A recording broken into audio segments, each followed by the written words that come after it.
Henry Riley is here with an exclusive scoop.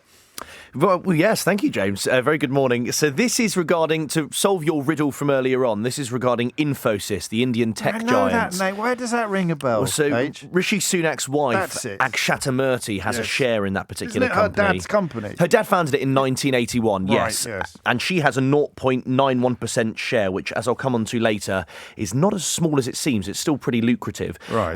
But we can reveal that Infosys received a near 50% increase in public sector invoices in 2023. That was Rishi Sunak's first full year as Prime Minister. In fact, it was the best ever year for the firm in the public sector. So public sector invoices essentially are sort of one-off work. It's a more accurate measure than contracts because the money's paid up front. Oh, yes, whereas okay. with contracts, as you know, James, they can go on over a few years. They're not just, it's not committed funds, it's funds that are actually being paid. And we've been working with Tussle, the data provider, who analyse a lot of these figures. And it shows that Infosys were paid £7 million in public sector invoices last year. For context, that's up from 4.7 million in 2022. So in total, it was just over £7 million. It includes over £250,000 from the Government Property Agency, a similar amount from the Care Quality Commission, and the London Borough of Brent, for example, spent £2 million in invoices with Infosys.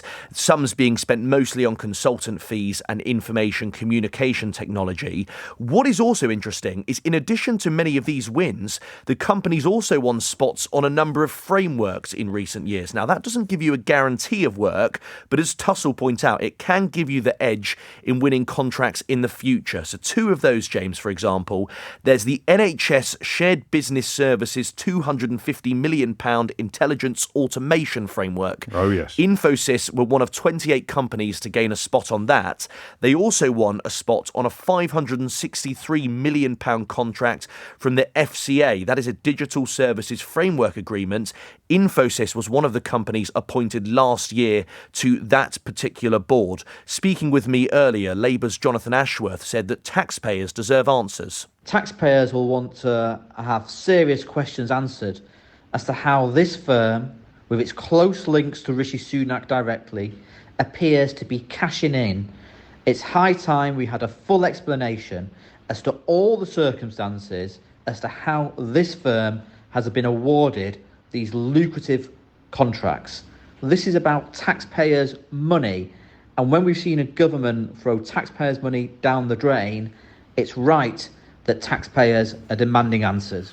Oh, you can demand answers, and indeed we do, but it doesn't necessarily mean that this is bad value for money for the taxpayer. That the other problem is that some of that money will make its way into the Prime Minister's wife's bank account. Yes, and look, I think the issue is, James, you're right, there's no sense of impropriety here, or no sort of, certainly from these figures. However, it is that close link with Akshata Murthy and that constant talk that with regards to Rishi Sunak's involvement. So, I mean, just to give you some examples, James, between 2012 and 2023, Infosys has been awarded government contracts worth over £100 million. Now, Akshata Murthy's share of 0.91% was valued at around £481 million in 2023. So it's a significant... How much? £483 million. Gosh. In 2023. She received dividends of £13 million in the last financial year as well.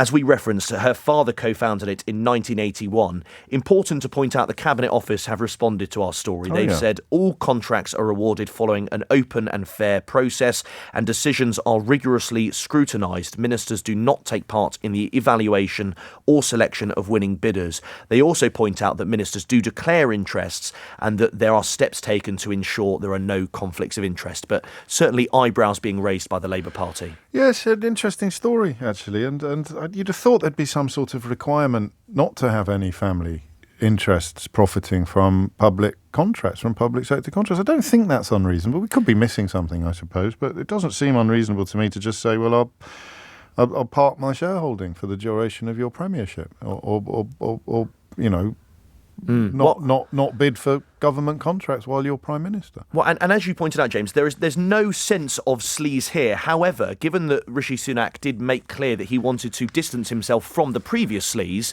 I think there's certainly an argument to be made of recusing yourself from that working with that particular company in the public sector. Yes, thank you, Henry. Henry Riley there with a little exclusive from his own digging.